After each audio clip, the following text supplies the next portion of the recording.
Baiklah, pada kesempatan kali ini kita akan membahas tentang desain pekerjaan dalam manajemen. Apa yang terlintas di pikiran Anda ketika seseorang menyebutkan kata job design?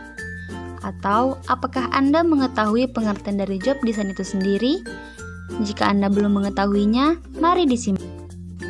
Job design atau desain pekerjaan adalah suatu usaha pengelolaan sumber daya manusia untuk mengurangi ketidakpuasan dan keluhan dari pekerja karena pengelolaan pekerjaan yang kurang baik dengan melakukan pelebaran atau pemfokusan deskripsi pekerjaan sehingga produktivitas lebih meningkat.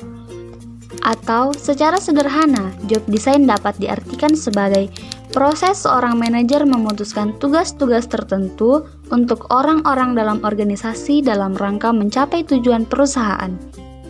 Lantas, apa sajakah tujuan dari job design? Beberapa tujuan dari job design yaitu 1. Efisiensi operasional, yaitu produktivitas dan kualitas pelayanan menjadi optimal. 2.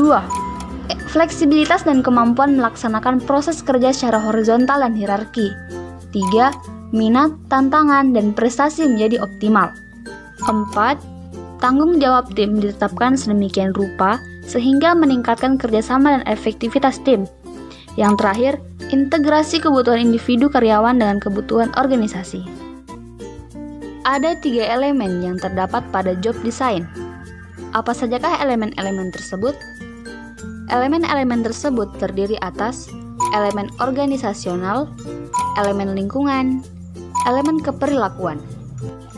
Dari elemen-elemen yang sudah disebutkan, kita akan membahasnya satu persatu. Yang pertama, elemen organisasional.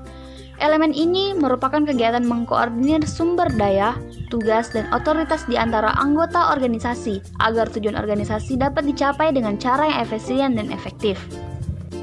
Pekerjaan-pekerjaan yang dirancang secara efisien mampu mendorong pegawai dan memotivasi mereka untuk mencapai keluaran yang maksimal. Elemen-elemen organisasional ini terbagi menjadi 3 sub-elemen, yaitu pendekatan mekanistik, aliran kerja, dan praktik-praktik kerja. Yang pertama adalah pendekatan mekanistik. Pendekatan mekanistik merupakan pendekatan klasik pada sistem industri mula-mula. Dalam pendekatan mekanis ini, Departemen SDM merancang bagaimana caranya agar proses-proses produksi dapat dikerjakan semudah mungkin. Pendekatan ini bertujuan untuk mengefisienkan waktu, tenaga, biaya kerja, latihan, dan pengembangan.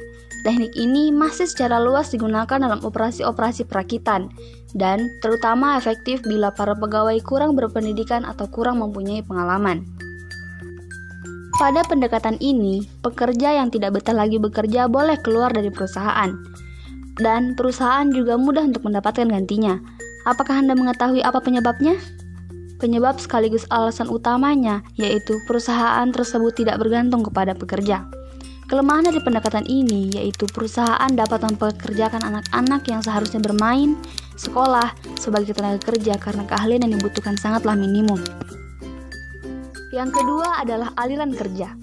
Aliran kerja dalam suatu organisasi sangat dipengaruhi oleh sifat produk atau jasa. Produk atau jasa biasanya menentukan urutan dan keseimbangan pekerjaan-pekerjaan sehingga dibutuhkan aliran kerja dari suatu kegiatan. Yang ketiga adalah praktek-praktek kerja. Praktek-praktek kerja merupakan cara bagaimana pelaksanaan kerja yang ditetapkan. Ini bisa berdasarkan kebiasaan yang berlaku dalam perusahaan, perjanjian atau kontrak, dan serikat kerja karyawan. Elemen kedua adalah elemen lingkungan. Elemen lingkungan merupakan pengaruh eksternal yang mempengaruhi desain pekerjaan. Pengaruh eksternal yang mempengaruhi desain pekerjaan yaitu tersedianya tenaga kerja yang potensial, yang mempunyai kemampuan dan kualifikasi yang sesuai dengan kebutuhan perusahaan dan pengharapan-pengharapan sosial, yaitu dengan tersedianya lapangan pekerjaan serta memperoleh kompensasi dan jaminan hidup yang layak. Pertimbangan efisiensi harus diselaraskan dengan kemampuan dan tersedianya pegawai yang akan melaksanakan pekerjaan. Misalnya, banyak lowongan kerja yang kadang-kadang sulit untuk diisi karena tidak tersedianya calon pegawai yang mempunyai kemampuan tertentu. Selain itu, desain pekerjaan yang juga dipengaruhi oleh pengharapan masyarakat. Misalnya, masyarakat di lokasi perusahaan meskipun tidak memiliki keterampilan, namun kenyataannya sering menuntut lapangan pekerjaan. Elemen yang terakhir yaitu elemen keperilakuan. Hal yang perlu diperhatikan dalam elemen keperilakuan adalah yang pertama, otonomi. Dalam melaksanakan tugas, seorang pegawai diberi wewenang untuk memutuskan keputusan yang berhubungan dengan tugasnya. Dengan diberikannya wewenang untuk mengambil keputusan, maka berarti akan bertambahnya tanggung jawab sehingga akan cenderung meningkatkan perasaan dipercaya dan dihargai. Kurangnya otonomi akan menyebabkan pegawai menjadi apatis atau menurun prestasi kerjanya. Hal ini akan mengakibatkan turunnya kepuasan kerja pegawai dalam melaksanakan tugasnya. Hal kedua yang perlu diperhatikan dalam elemen keperilakuan yaitu variasi. Variasi pekerjaan dibuat dengan tujuan agar para pekerja tidak merasa bosan dengan pekerjaannya. Jika seorang pekerja telah merasa bosan dengan pekerjaannya, kemungkinan pekerja tersebut membuat kesalahan akan semakin besar. Jika kesalahan benar-benar terjadi, tentunya pekerja yang bersangkutan akan mendapatkan teguran. Dengan teguran ini, maka seorang pegawai dapat merasa tidak senang dan tidak puas dalam melaksanakan tugas. Yang ketiga yaitu identitas tugas. Identitas pekerjaan merupakan ciri-ciri, jenjang atau tingkatan dan klarifikasi dari suatu pekerjaan. Bila pekerjaan tidak mempunyai identitas yang jelas, maka para pegawai akan kurang merasa bertanggung jawab atas pekerjaannya.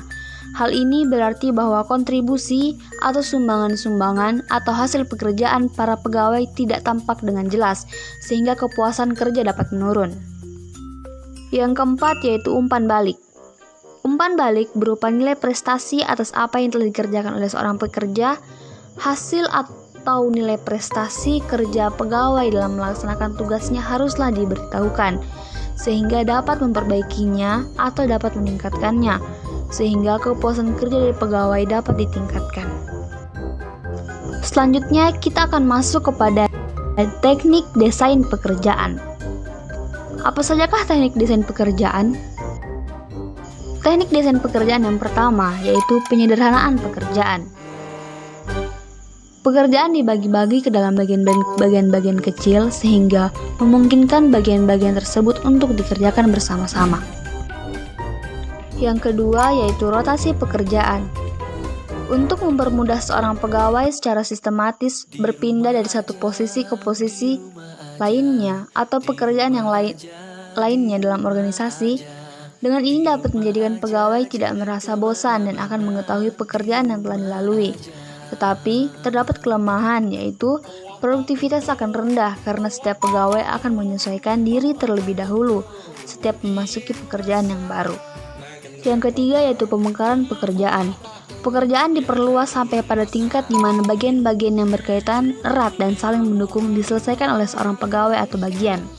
Yang keempat, pemerkayaan pekerjaan merupakan penambahan tugas atau tanggung jawab kepada pegawai dilakukan untuk mengurangi kebosanan.